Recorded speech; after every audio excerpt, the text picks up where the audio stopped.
tous, on se retrouve aujourd'hui pour une nouvelle vidéo un peu spéciale. Voilà, donc dans une semaine, c'est le retour du Festival de Cannes où j'aurai le plaisir d'y retourner les 2 semaines. Et du coup, j'avais envie de profiter de cette occasion pour vous faire un choix de mes coups de cœur des films qu'il y a eu au Festival de Cannes l'année dernière.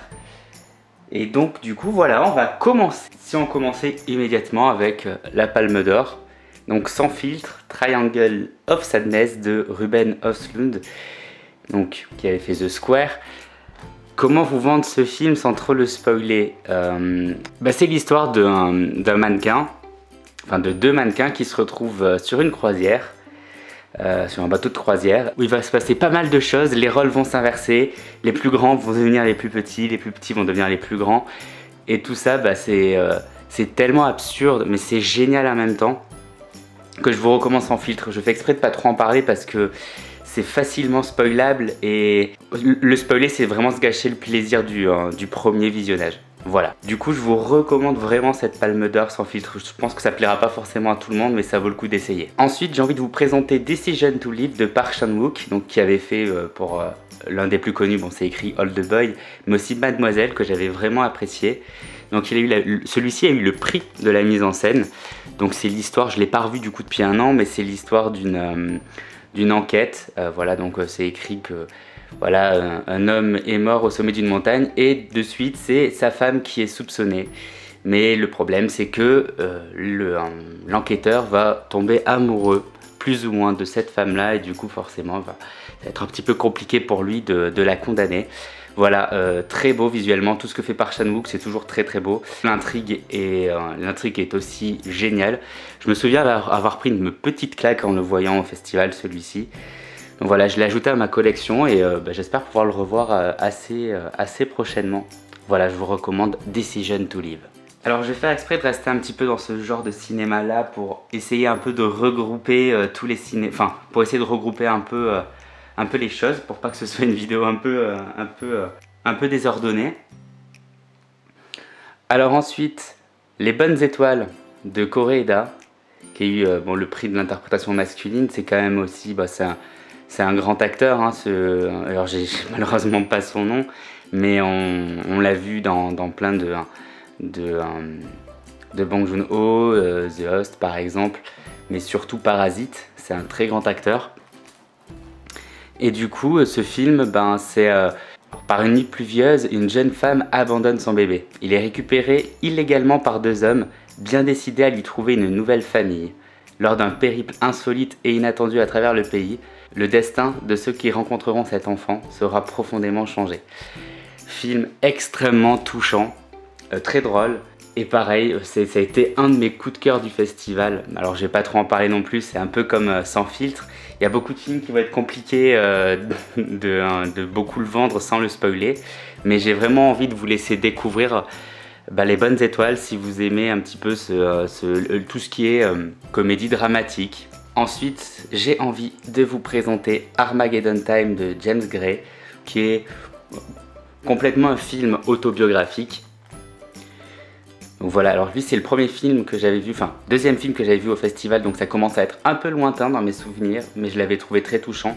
Donc on va suivre pendant quasi 2 heures un petit garçon dans le Queens dans les années 80, avec forcément tous les péripéties qui s'y passent. Ce film est très touchant, je l'ai beaucoup apprécié. La BO est sublime, elle nous replonge vraiment immédiatement dans les années 80. Et voilà, j'en garde un très bon souvenir. Voilà, Armageddon Time.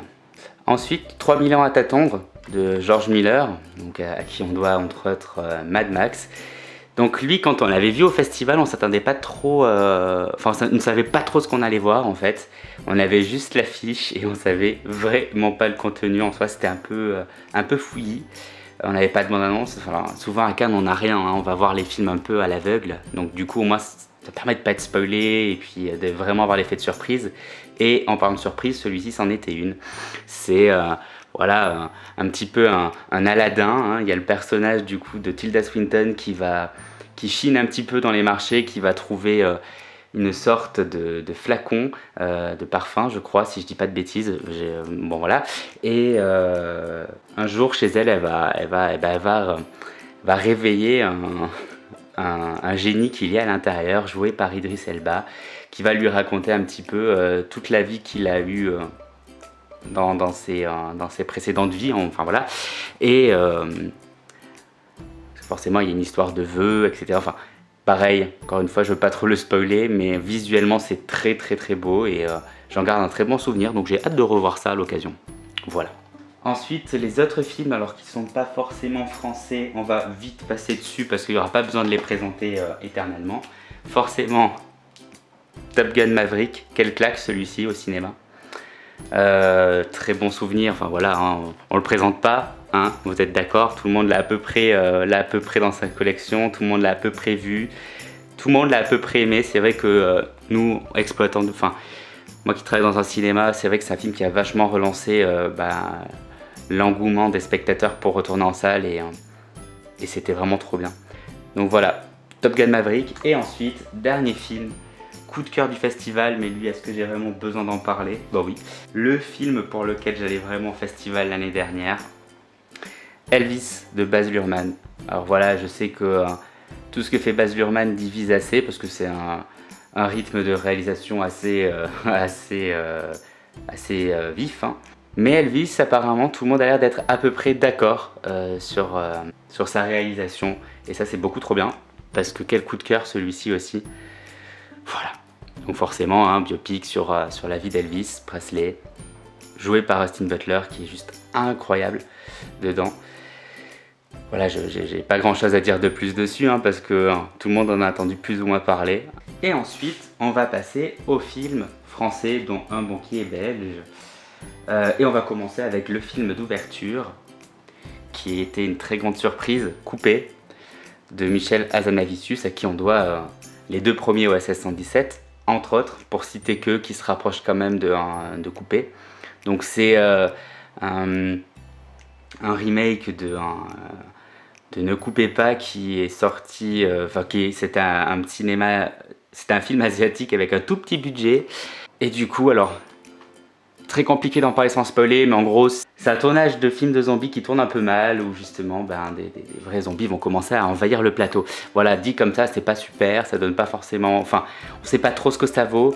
Moi, c'est vrai que la bande-annonce de ce film me donne absolument pas envie. Quand on l'a vu à Cannes, alors moi je l'ai vu à l'ouverture, avec l'équipe du film, j'étais pas bien au début, parce que vraiment, faut passer les 30 premières minutes. Une fois qu'on a passé les 30 premières minutes, au final, c'est un film que je trouve tellement drôle.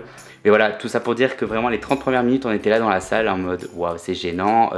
Puis comme il y a l'équipe dans la salle, on se sent un peu gêné aussi parce que finalement ça prend pas. Puis au final, ça finit un peu en apothéose pour moi et c'était un énorme coup de cœur parce que c'est extrêmement drôle. Une très bonne comédie pour moi qui mérite d'être beaucoup plus vue. Ensuite, pour rester dans la comédie un peu décalée, le dernier Dupieux, Fumer fait tousser.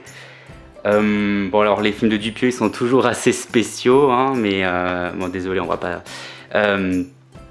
toujours assez spéciaux, donc là pour la faire courte c'est une équipe sans spoiler évidemment, c'est une équipe que voici qui va partir en séminaire pour essayer de renouer un petit peu la cohésion d'équipe et pendant 1h15 ils vont se raconter des petites histoires qui vont être illustrées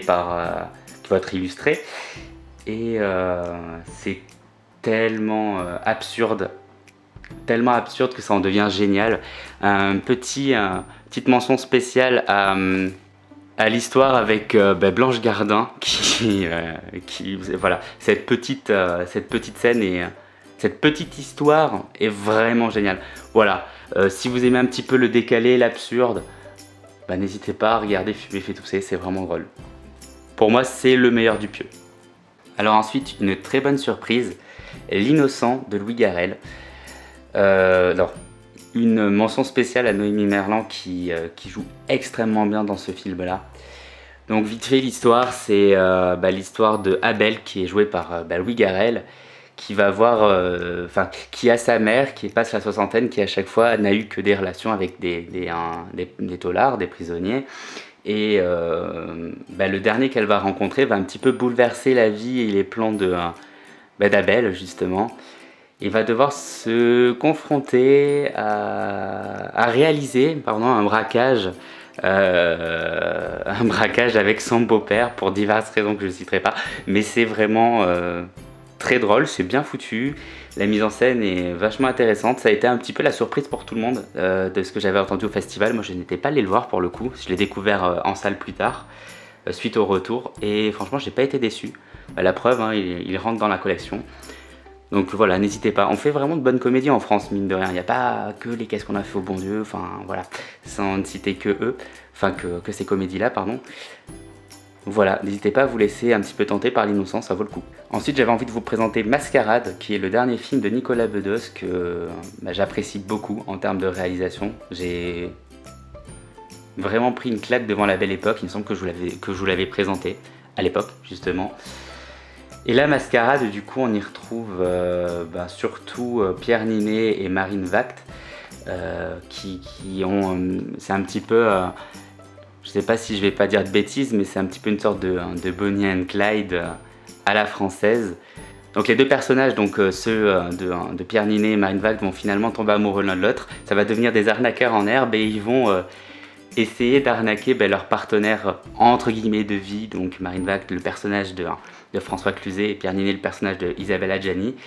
Alors, je m'en rappelle vraiment plus trop dans les détails, donc tant mieux, comme ça au moins je vais pas faire des spoils involontaires. Mais je me souviens que j'avais encore une fois apprécié. Ça a même été un de mes coups de cœur pendant le festival. Alors je sais que les retours au final quand il est sorti n'ont pas été comme je m'y attendais. Voilà, les réalisations de Nicolas Bedos ne me déçoivent jamais et Mascarade en fait à nouveau partie. Et ensuite il me reste deux films à vous présenter. Donc le premier c'est Novembre de Cédric Jiménez qui avait réalisé Bac Nord. Donc ce film là je pense que vous le connaissez un peu plus que certains que j'ai peut-être montré dans la vidéo. Voilà, donc comme c'est écrit, hein, une plongée au cœur de l'antiterrorisme pendant les 5 jours d'enquête qui ont suivi les attentats du 13 novembre. Il n'y a pas besoin d'en dire plus. Voilà, c'est un film qui est très intéressant du coup. Qui est très marquant aussi. Donc que dire de plus à part que si vous ne l'avez pas vu, voyez-le. Et ensuite, je vais finir avec un vrai coup de cœur. Alors bon, c'est vrai que j'en ai montré beaucoup dans cette vidéo, mais celui-ci, une grande claque. Donc Close de Lucas Dont, qui avait réalisé Girl, qui était aussi sa première réalisation qui était très marquante. Je sais pas si tout le monde l'a vu, mais on en a entendu parler. Mais voilà, Girl, c'est un peu marquant, voilà, je me répète. Et Close, pour la faire courte, c'est l'histoire de deux adolescents, donc Léo et Rémi, qui se connaissent depuis un moment. Et lors de leur nouvelle rentrée scolaire, ils vont être un petit peu confrontés au regard des autres, parce que voilà, c'est des amis qui sont relativement proches, voilà, jusqu'où voilà, tout le monde se pose la question, parce qu'ils sont, voilà, on sent qu'il y a un peu... que ça dépasse un petit peu l'amitié, que c'est un petit peu aussi quelque chose un peu fraternel, entre un amour fraternel. Mais du coup, l'un des deux va commencer à avoir un petit peu un coup de flip sur le regard des autres, forcément, hein, quand on est ado, enfin voilà. Et il va se passer quelque chose d'assez inattendu.